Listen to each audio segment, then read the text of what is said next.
नताइज से आपको वाज़ेह हो जाएगा कि ये इक़दाम भी पाकिस्तान तहरीक इंसाफ को इलेक्शन के प्रोसेस से बाहर रखने की एक कोशिश, कागजात नामजदगी रिजेक्ट किए। आप लोग देख रहे हैं कि कोशिशें हो रही हैं कि हमसे बला छीना जाए।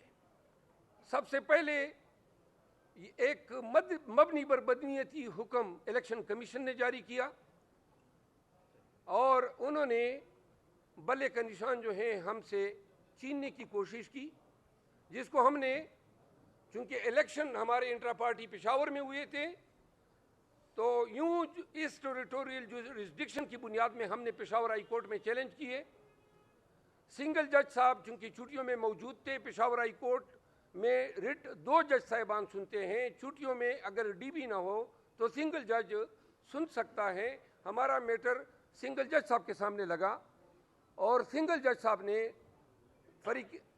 फरीकेन को हमारी पिटीशन को सुनने के बाद उसमें हुक्म इम्तनाई जारी किया। 9 तारीख को हमारा केस लगा हुआ है मेन, जो डिवीजन बेंच के सामने आएगा। इलेक्शन कमीशन को जल्दी पड़ गई कि क्यों कर इनको बल्ले का निशान मिला, तो उन्होंने जनाब दोबारा दरख्वास्त लगाई कि जी जल्दी सुनवाई हो, और फिर दूसरे जज साहब के सामने ये मैटर लग जाता है और वो जज साहब हमें सुने बगैर अदालत अपील का किरदार अदा करते हैं। सिंगल जज का ऑर्डर डिवीजन बेंच जो है मजाजती के विकेट करते, वो कहते हैं कि नहीं जी मैं विकेट कर रहा हूँ। अब अगर वो 9 तारीख तक इंतज़ार कर लेते या इलेक्शन कमीशन इंतज़ार कर लेती तो कौन सा आसमान गिर पड़ जाता, पूरा मुकदमा ही फैसला हो जाता। हमारा हक बनता रिट अलाउ हो जाती, हमारा हक न बनता रिट खारिज हो जाती। सुप्रीम कोर्ट ऑफ पाकिस्तान कह रही है तवीन अदालत के हियरिंग में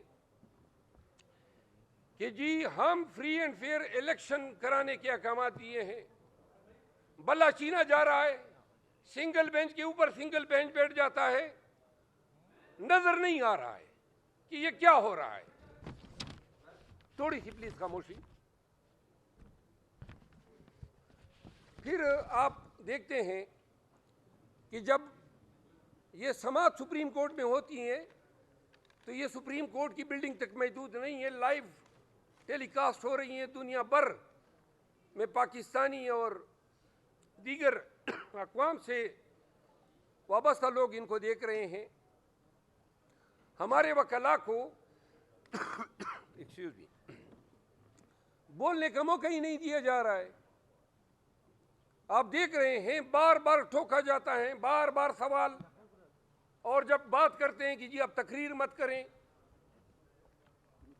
और मिसिंग पर्सन की बात होती है तो जो रिमार्क्स आते हैं वो रिमार्क्स जो हैं वो रिमार्क्स प्रीटी अनवारंटेड होते हैं, कमेंजोरेट नहीं होते हैं सुप्रीम कोर्ट के शान के सामने कि सुप्रीम कोर्ट इस तरह के रिमार्क्स जो हैं, और फिर माइंड भी डिस्क्लोज हो जाता है। जिस तरह आप देख रहे हैं कि अभी मुकदमा ज़ेर समाअत है, क्योंकि आज हम जेल में रहे काफ़ी अरसा, में इल्म नहीं है कि नवाज शरीफ जो हैं उसको रिलीफ दे दिया गया या नहीं दिया गया, और जिसका दिया जाना ऐन मुतवक्के हैं। अदालतें जो हैं दड़ादड़ मन्नो ठन्नों की हिसाब से नवाज शरीफ को रिलीफ दर रिलीफ दे रहे हैं। उनकी टाइम बार्ड अपीलें रेस्टोर होती है, फिर उनमें सुनवाई होती है, फिर वो बरी होते हैं, एक के बाद दीगर है। फिर रिटर्निंग ऑफिसर सुप्रीम कोर्ट के उस फैसले को पामाल करता है जो पानामा केस में सुप्रीम कोर्ट ने कहा कि ये डिस्क्वालीफाइड है और इसके कागजात नामजदगी एक्सेप्ट होते हैं। लेकिन चूंकि इनको इदराक है कि ये चैलेंज होना है तो सुप्रीम कोर्ट में पिटीशन लगाई जाती है। यही डिस्क्वालिफिकेशन खान साहब की भी है। हमारा केस नहीं लग रहा है, नवाज शरीफ साहब के केस के लिए 7 मेंबर बेंच बना दिया गया और साथ में जो कमेंट्स आ रहे हैं उससे तो फैसला वाज़ेह हो चुका है। सुप्रीम कोर्ट ये भी नज़रअंदाज करती है कि ये वो शख्स हैं जो 4 साल मुजरिम इश्तिहारी रहा, और जब पाकिस्तान आता है तो रेड कारपेट वेलकम किया जाता है, मीनार पाकिस्तान में जलसा कराया जाता है, और फिर पूरा निज़ाम नवाज शरीफ के आगे सरनगू हो जाता है। हम ये सवाल करने में हक बजानिब हैं कि ये कौन सा अदालती मयार है। इस पेशे से तो हम भी वाबस्ता हैं, पूरी ज़िंदगी हमने कानून की लर्निंग को दी है, हमने तो ऐसे फैसले, ऐसे अदालती कंडक्ट को नहीं देखा है। और अदालती ये न भूलें कि तवीन अदालत के नोटिस जारी करके वकला को डराया जा सकता है। हम अदालतों की ताज़ीम करते हैं, इज्जत करते हैं, हम डरते नहीं अदालतों से। और ये ज़बान जो है, जो किसी भी जज साहब की हैं, वो जब तक आदाब और तहजीब के दायरे में होती हैं, हम 10 गुना कोरन से बजा लाते हैं। लेकिन जहाँ पे वो तमस्खर उड़ाएगी तो फिर हमारी ज़बान जो है, इसको कोई लगाम नहीं डाल सकता।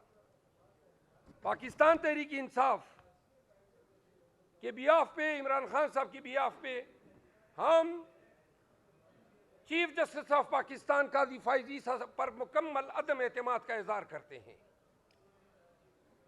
हम समझते हैं कि वो हमारे साथ रवा रखे गए रवैये को हमारे ज़हन में हमें याद दिलाता है कि जब उनके खिलाफ रेफरेंस दायर हुआ और उनको पता है कि ये रेफरेंस उस वक्त के जनरल बाजवा ने दायर किया था, जिसमें कलीदी किरदार जनरल फैज ने अदा किया था,